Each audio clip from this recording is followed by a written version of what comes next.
Gente, quem nos perdoa? Quem nos valida?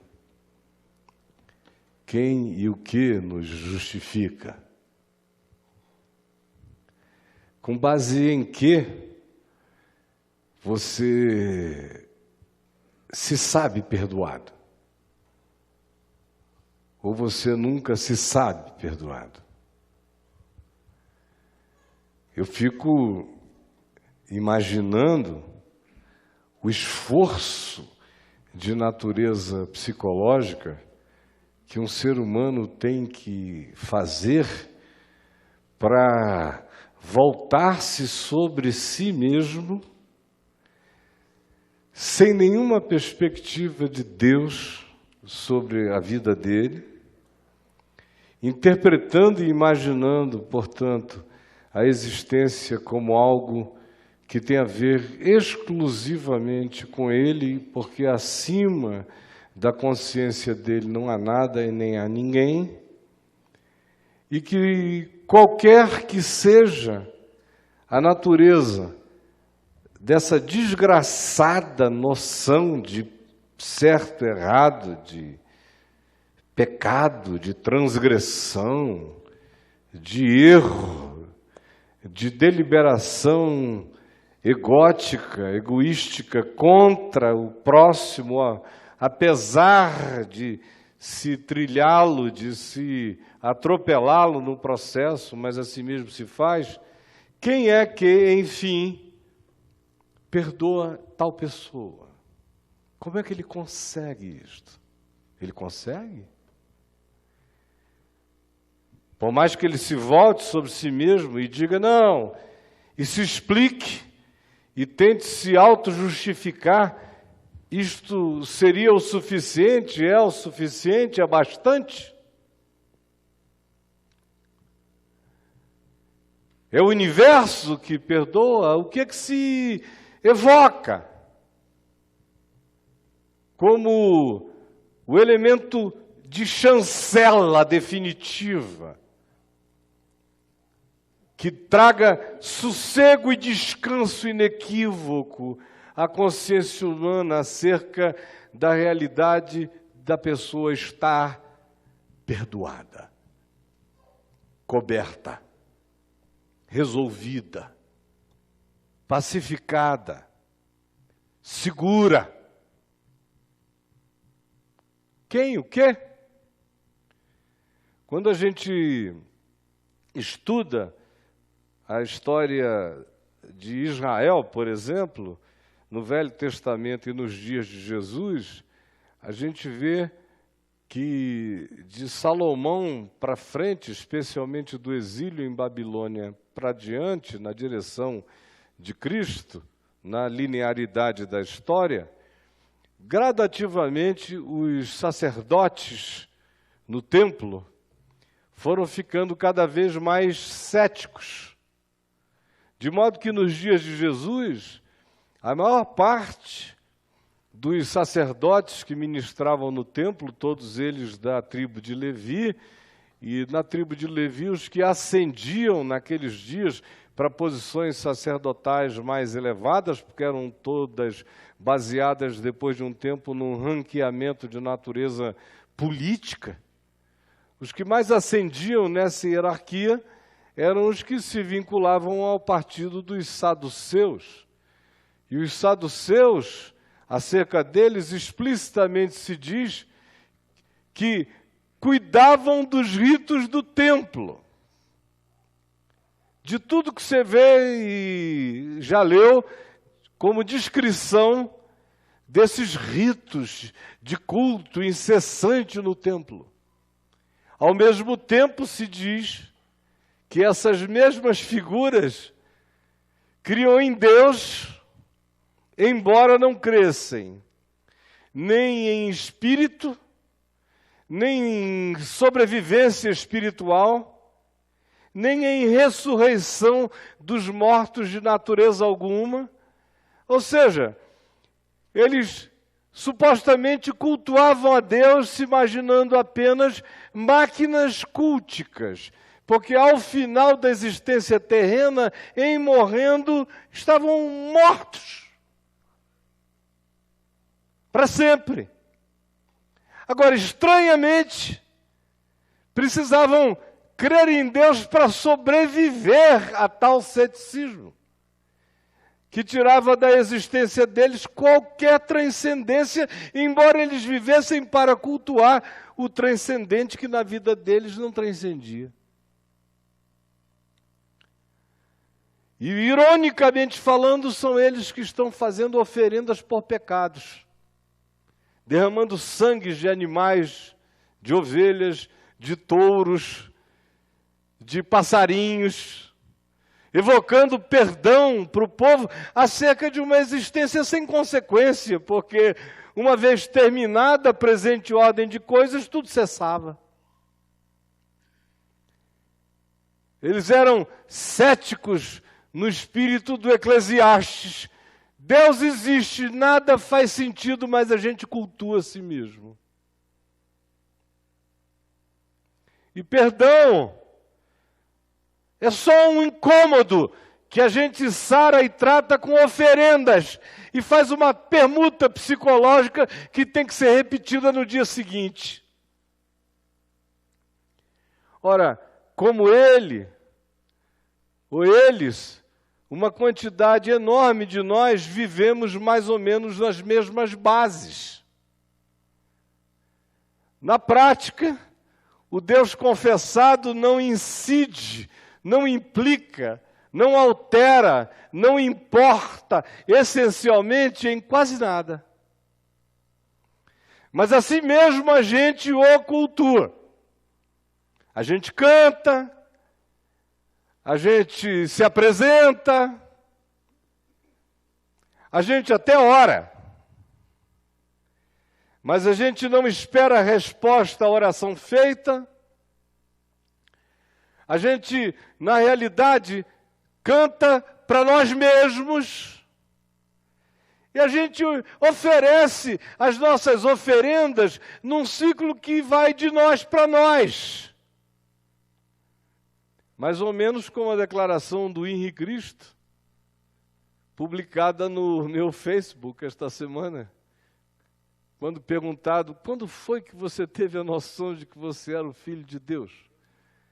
Ele falou, um dia que eu estava assim orando, rezando, de repente eu percebi que eu falava comigo mesmo. Perfeito. E aí... de mim para mim mesmo. Eu mesmo e Irene. Só isso. Mas quem nos perdoa? A gente desenvolve mecanismos de auto-perdão que o Novo Testamento chama de justiças próprias. É uma tentativa. Muita gente, a maioria de nós vive assim, tentando se explicar para si mesmo o tempo todo, enchendo as nossas narrativas de adversativas que supostamente diminuem a implicação da nossa culpabilidade, ou do nosso equívoco, ou do nosso pecado, a ponto de que a gente chega até ao extremo de dizer, mas eu também sou humano. Significando dizer, tenho permissão às relatividades, é o último bastião que a gente usa para dizer, me dá um tempo, por favor. Mas não resolve, não é? No fim, a gente não se satisfaz. E aquele que consegue se satisfazer com a autojustificação, com a autoexplicação da sua vida, da sua existência, de si, para si, por si, e apenas em si mesmo, o que consegue supostamente se satisfazer e se atender, são todos aqueles que a gente é forçado a classificar como psicopatas, são sociopatas. que é o cara que entra no processo de se absolver instantaneamente, ao ponto de que já nada sente a respeito de coisa alguma ou ninguém. De modo que a autojustificação, levada ao extremo, quando produz o sentimento de autoabsolvição, é em si a psicopatia. Na linguagem antiga do Novo Testamento, Paulo chamava de cauterização da consciência, que é quando o processo de sensibilidade, ressensibilização, de autopercepção, com admissão de culpa, de erro, de equívoco, de escolha contra a vida, contra mim, contra o outro, contra o mínimo razoável, mas que a gente faz o tempo todo e depois de um tempo já nem sente que faz ou se convence de que tem o direito de fazer, chegando mesmo depois ao extremo de já nem considerar tal coisa ou tais realidades.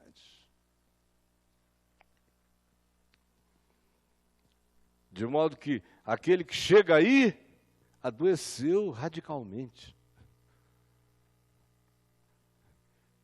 Porque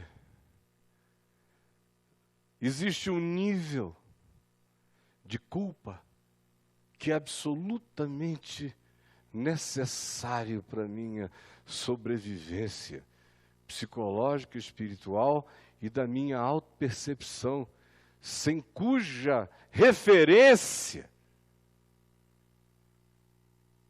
eu me torno completamente amortecido e entro em estado de morbidez, de onde decorrem todas as demais doenças da alma. Agora olha aqui para mim. Eu tenho perguntado desde o início quem te perdoa. Porque existe toda essa possibilidade, eu poderia falar muito mais, dos degradês dessas tentativas de autojustificação, de autoexplicação, e que vão apenas matando o nosso ser.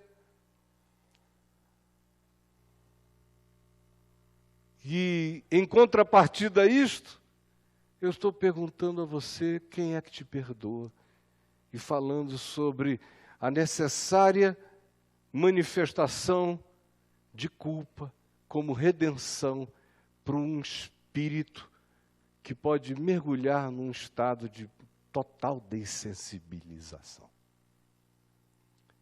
Mas para que isso aconteça, tanto me acordando, quanto também haja o resultado real e definitivo de que esse é perdão que me perdoa mesmo e que sepulta tudo contra a minha via, de fato e de verdade, e anula a minha total culpabilidade sem me fazer cínico, sem me introduzir na psicopatia. Tem que vir de alguém real com quem eu me relacione de maneira quebrantada a admitir o seu senhorio sobre a minha existência. Do contrário, sobra-me o quê? De mim para mim mesmo. A não ser a angústia de vazios e de tentativas de autoexplicação que só vão me tornando cada vez mais insensível, só vão me petrificando, só vão me tornando um ente vítrico.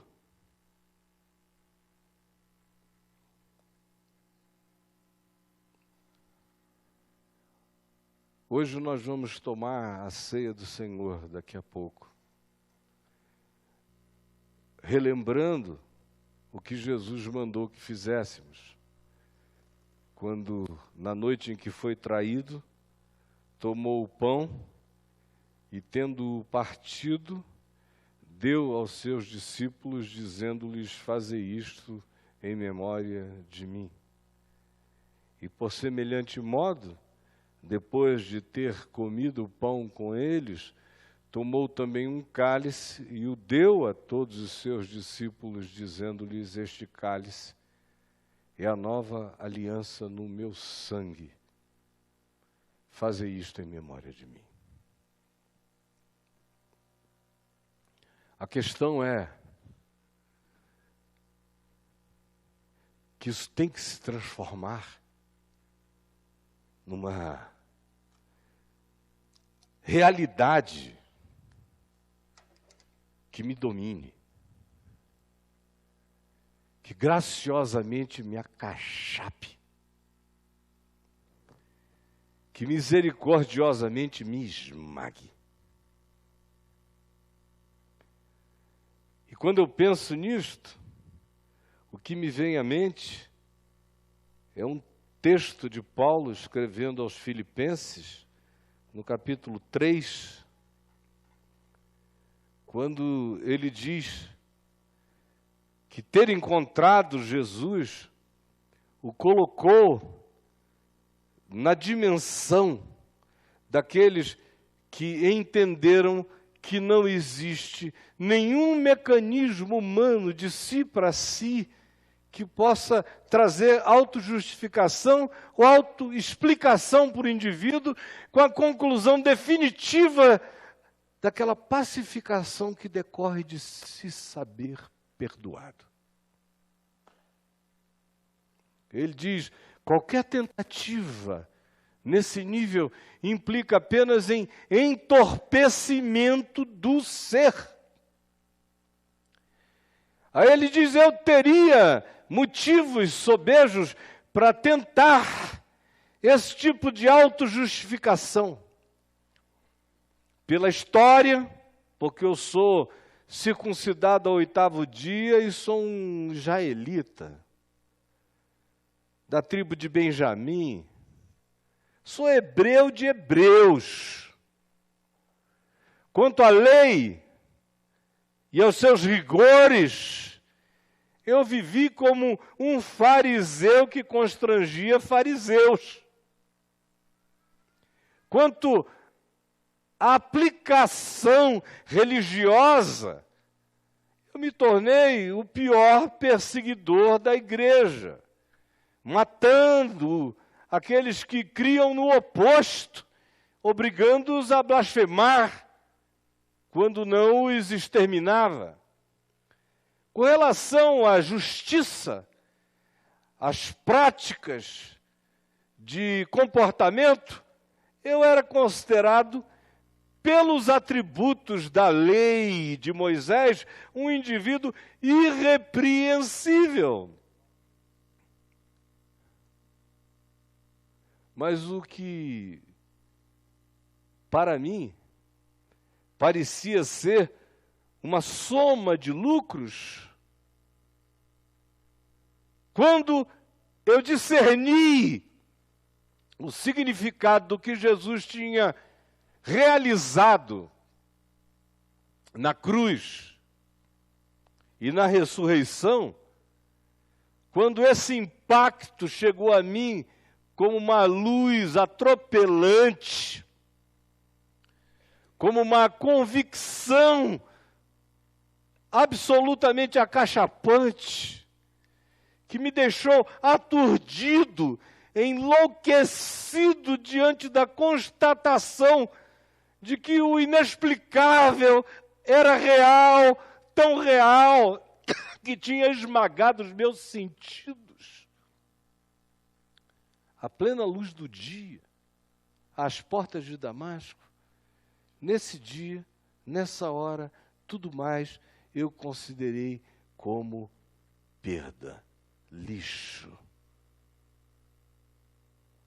Todo esse esquema de autojustificação, encorpado na tentativa de dar ao indivíduo parâmetros para que, se viver assim ou daquele outro modo, ou manifestar esse e aquele tipo de comportamento, o indivíduo, por tais práticas, se autoexplica, se autojustifica, se perdoa.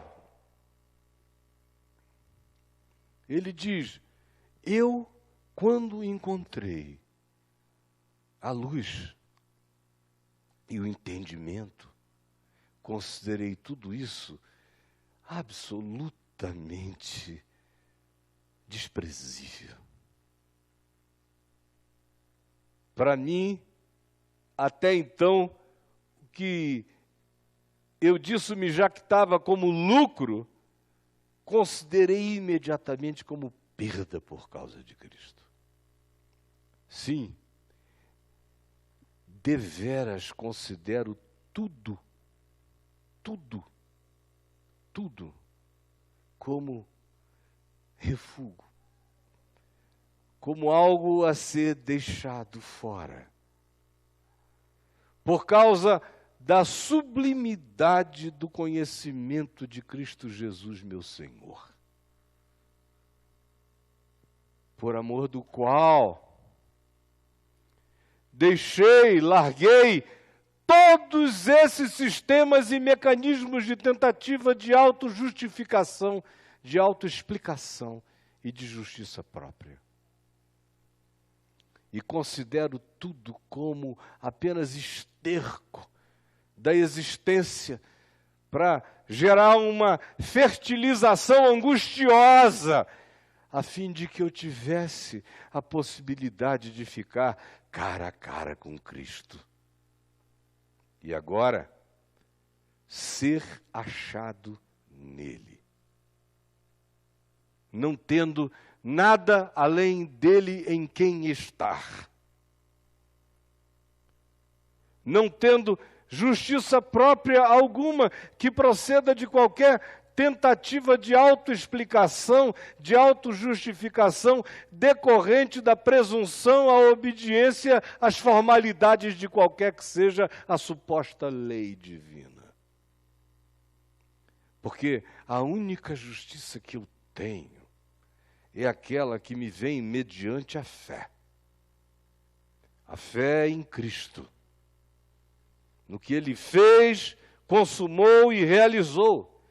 Ou seja, a única realidade que me explica, que me perdoa, que me pacifica é esta: a justiça que procede de Deus em Cristo em meu favor. Que não sou eu me explicando, é Deus definindo em Cristo que eu estou soberanamente perdoado por Ele. Isto apropriado por mim, mediante a fé. A fé. Eu tenho que decidir se eu creio ou eu não creio.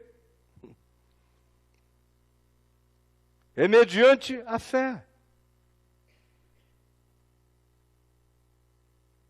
Eu tenho que deixar tudo para trás e, mediante a fé,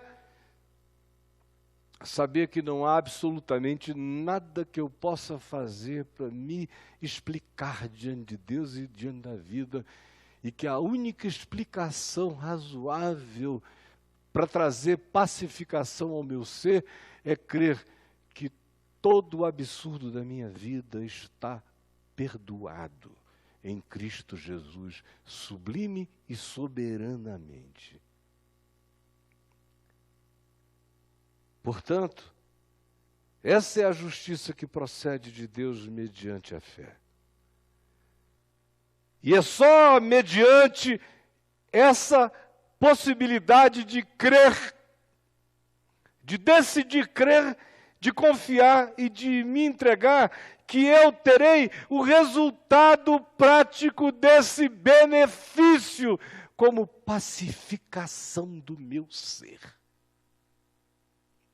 Porque é só na justiça que procede de Deus, baseada na fé, que eu posso de fato conhecer Deus, provar experiencialmente a Deus, o conhecer. e o poder da sua ressurreição. E a comunhão dos seus sofrimentos, conformando-me com ele na sua morte, para que de algum modo eu alcance superior ressurreição. Agora olha aqui para mim.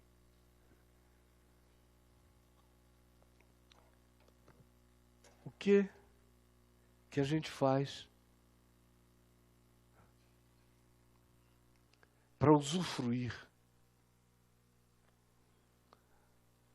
a certeza de que a nossa vida está permanente, contínua, e ininterrupta e indissoluvelmente reconciliada? Paulo diz aqui, essa coisa de ser achado nele, de passar a respirar nele, a viver nele, a existir nele, a ser nele.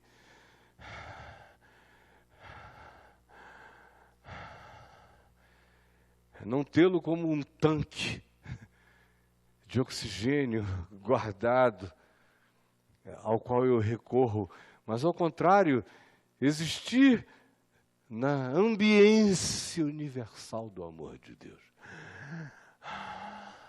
Ser achado nele.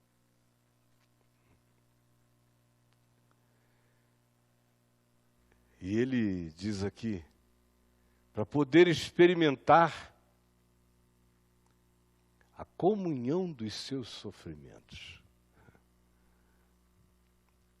O que significa isso? Para que a pacificação me alcance, eu tenho que morrer com ele. Isso é ter comunhão com os sofrimentos dele, é acolher o que ele já realizou, é tirar de mim tudo quanto seja relacionado à autojustificação ou à absorção vicária de sofrimentos na tentativa de me justificar pela dor. Ele já levou. Ele tomou sobre si a iniquidade de nós todos. E nós o considerávamos como aflito, ferido de Deus e oprimido, mas ele foi traspassado pelas nossas transgressões e foi moído pelas nossas iniquidades. O castigo que hoje nos traz a paz estava sobre ele, e pelas suas pisaduras nós fomos sarados. Isso é me entregar à comunhão dos seus sofrimentos. É me identificar de maneira absoluta com o fato de que nele eu morri.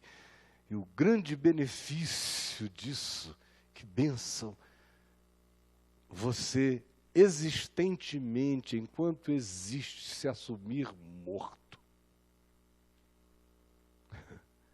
Eu já morri algumas vezes. Você acorda no dia seguinte e você não tem mais uma existência. E você começa a ver o pessoal vir se despedir do seu cadáver ambulante. Todo mundo te olha como morto, todo mundo te trata como morto. A maior tentação nesse dia, nessa hora, é entrar em estado de total desobrigação existencial, como acontece com os mortos. O cara morre, ele está desobrigado de qualquer coisa. Corre até o risco de começar a fazer besteira só porque todo mundo disse que você está morto. Então você vive como um morto inconsequentemente.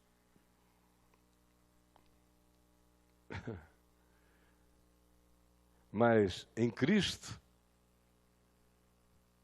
eu sei que eu morri e estou morto. Essa é a comunhão total que eu tenho com os seus sofrimentos. Eles não foram em vão, porque eu não reservei para mim nenhuma porção de absorção de dor na ideia autovicária de sofrer, sofrer, sofrer para me purgar, ou em qualquer que seja outra perspectiva de viver para me explicar diante de Deus e dos homens, mergulhando na mais radical de todas as neuroses, ou não fazendo essa viagem, indo para outro extremo, se auto-explicando tanto até que o indivíduo de fato se dá como explicado e não muda mais e perde a sensibilidade e cai na psicopatia. A comunhão com os seus sofrimentos me faz crer, me leva a crer e a saber que eu morri em Cristo para experimentar, como Paulo diz aqui, o poder da sua ressurreição. Eu morro nele para me levantar com a força de uma consciência ressuscitada, que crê que a instância mais absoluta ante a qual os homens quedam esmagados, todos nós, foi vencida de dentro para fora na ressurreição de Jesus. E eu, assim como morri com ele, experimento hoje a força dessa ressurreição como um fator existencial. Você pode imaginar, eu comecei perguntando, quem é que te perdoa? E agora eu pergunto a você, como é que você vive? Ele disse, porque eu vivo, vós também vivereis. Quanto mais em mim houver, em você houver, em nós houver a consciência, não como uma psicologia, de uma tentativa de produzir um entusiasmo pessoal, não, como convicção real de que o absurdo nos visitou, a morte foi vencida de dentro para fora. Há alguém que envelheceu até a juventude e não viu corrupção. É esse da ressurreição. Esse poder que decorre dessa fé me põe em pé, me levanta, me rejuvenesce, me potencializa. Eu não só estou perdoado, mas ganhei um poder para viver em novidade de vida. Essa novidade de vida só será natural se ela for fruto dessa fé na ressurreição que ocorreu, não apenas como um evento histórico, mas como um fator de poder que me levanta todo dia. Eu sou filho da eternidade. Eu sou habitado pela vitória sobre a morte. Eu morri e criei que me identifiquei com Cristo, e com ele me identifiquei na ressurreição dentre os mortos, que para mim deixou de ser apenas um episódio histórico e passou a ser um fator existencial, mental, espiritual, psicológico, aplicado a todos os enfrentamentos da minha existência. Quem te perdoou e com base em que poder você vive?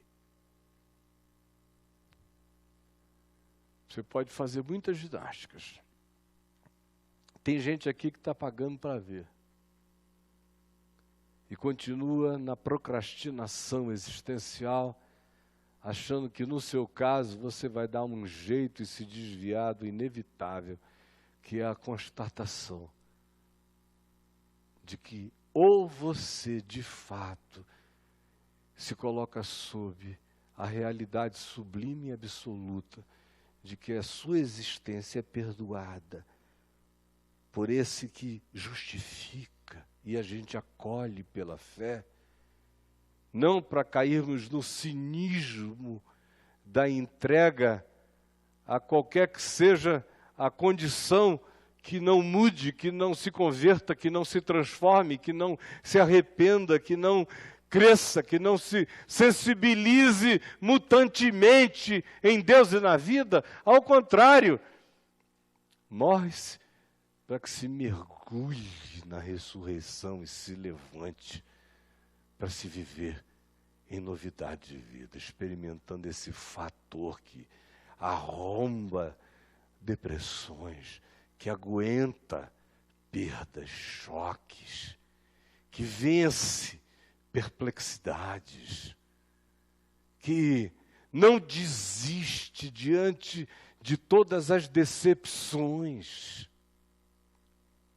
que não se rende a nenhuma fala finalizante da morte, porque a gente se tornou pessoas do fluxo contrário ao da natureza universal, que está em entropia e em decadência, mas na ressurreição nós nos tornamos filhos de um fluxo inverso, na direção da incorruptibilidade, da vida e da glória. E por isso, eu tenho certeza, baseada na fé, que a minha vida não será vencida. Que eu já passei e posso dar as mãos com muitos que assim creiam e cantar à volta simbolicamente de todas as tumbas. Onde está, ó morte, a tua vitória? Onde está, ó morte, a tua aguilhão? Onde está? Em Cristo, eu tenho a vitória. Existencialmente, esse é o poder do qual Jesus falava para viver. A viagem é essa. Só tem essa maneira de viver assim. Tudo mais é remendo. Tudo mais é band-aid. Tudo mais cai empacado na situação final de que não há ninguém que diga: filho, estão perdoados os teus pecados. Levanta, agora vai, não peques mais. Eu te dou poder para você passar e vencer, crescer e mudar, seguir e continuar seguindo e não retroceder. Esse é o poder do Evangelho. Qualquer coisa sem esse milagre ainda é magia. Agora, ninguém se apropria disso sem a entrega radical na fé. Porque não há um laboratório de repetição da ressurreição como fenômeno histórico. O eu creio, o eu não creio. Quem crê, dele procedem rios, chafarizes de água-vida. Quem não crê, já está sepultado na sua própria falência existencial. Vamos ficar em pé?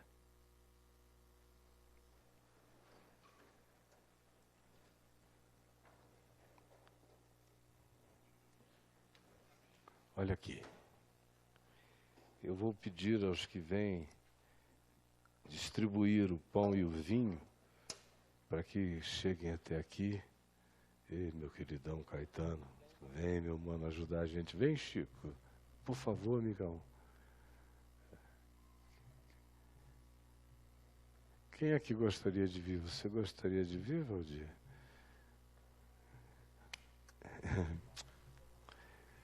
E vocês, quem mais gostaria de vir nos ajudar? Por enquanto só tem homens aqui, ó. Mulheres. Senão vão dizer que é ceia Temer. Só com homens, só ministros homens. Dora já está aqui. Isso. A Marina está chegando aqui. Que bom, querida. Isso. Bom, ainda temos mais alguns. Podem começar a distribuir. Você que receba, não coma e beba, guarde para que comamos e bebamos juntos. Entendendo que o nosso chamado é para aceitarmos a justiça que vem do alto e nos justifica. Assumindo que o que nos perdoa é sermos achados nele, em entrega à comunhão dos seus sofrimentos em nosso favor. Para que experimentemos o poder da sua ressurreição em nós, como expectação de glória, como certeza de transcendência, de eternidade, de vida eterna. E de que mesmo que o nosso homem exterior se corrompa, envelheça e morra, nós estamos vivendo sob o poder que venceu a morte. Essa ressurreição que explodiu de dentro da morte, com o brado da vida eterna, para todo aquele que crê, o qual viverá pacificada e vitoriosamente, até que seja levado em glória para aquilo que olhos nunca viram, ouvidos nunca ouviram, e que nunca subiu ao coração de ser humano algum, mas é o que Deus tem preparado para aqueles que o amam. É nesse espírito que eu peço a você que coma o pão, aceitando a comunhão dos seus sofrimentos.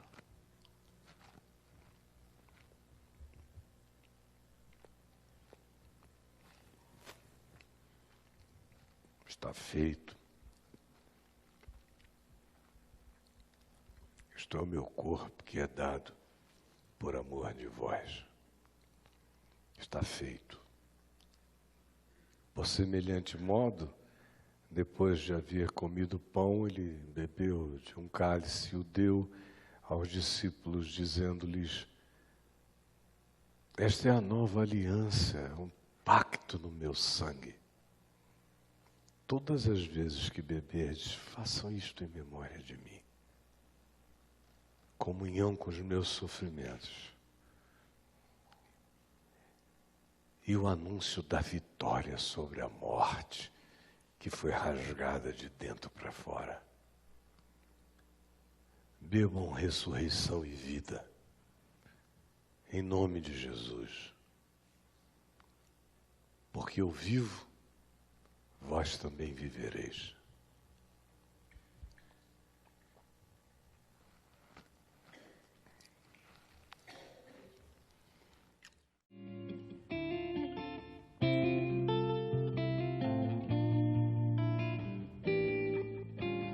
Meu louvor é fruto do meu amor por ti, Jesus, de lábios que confessam o teu nome. Todos nós, com toda alegria. É fruto de tua graça e da paz que encontro em ti, e do teu Espírito que habita em mim,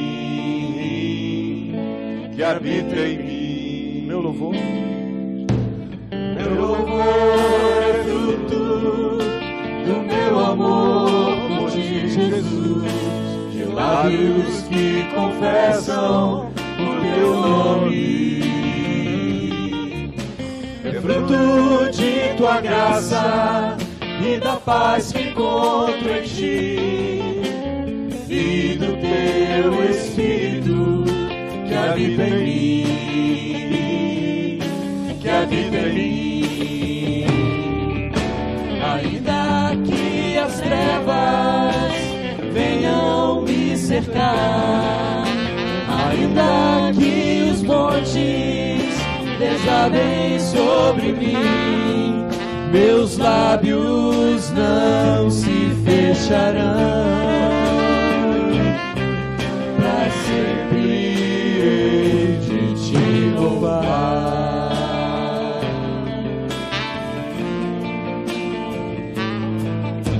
O meu louvor é fruto fruto do meu amor por ti, Jesus, de lábios que confessam o teu nome. É fruto de tua graça e da paz que encontro em ti, e do teu Espírito que habita em mim, que habita em mim. Ainda que cadeias venham me prender, ainda que os homens se levantem contra mim, meus lábios não se fecharão. Pra sempre hei de te louvar. Meus lábios não se fecharão. Pra sempre hei de te louvar. Meus lábios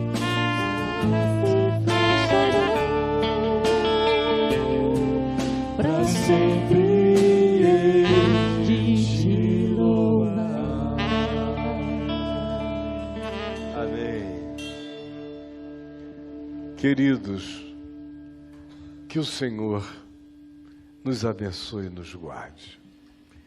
Que o Senhor faça resplandecer o seu rosto sobre todos nós, sobre aqueles milhares de outros de nós que nos veem direto e ao vivo agora no mundo inteiro pela Vem VTV. E que toda graça, toda alegria, toda certeza da ressurreição em Cristo, a dele que nos faz andar intrepidamente, sabendo que a morte foi tragada pela vida em Cristo.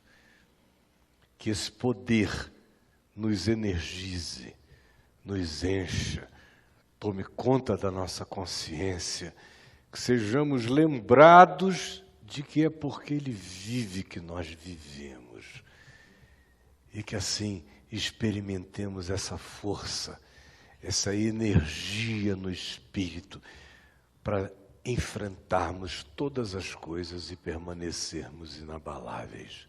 Em nome de Jesus, vá nessa confiança.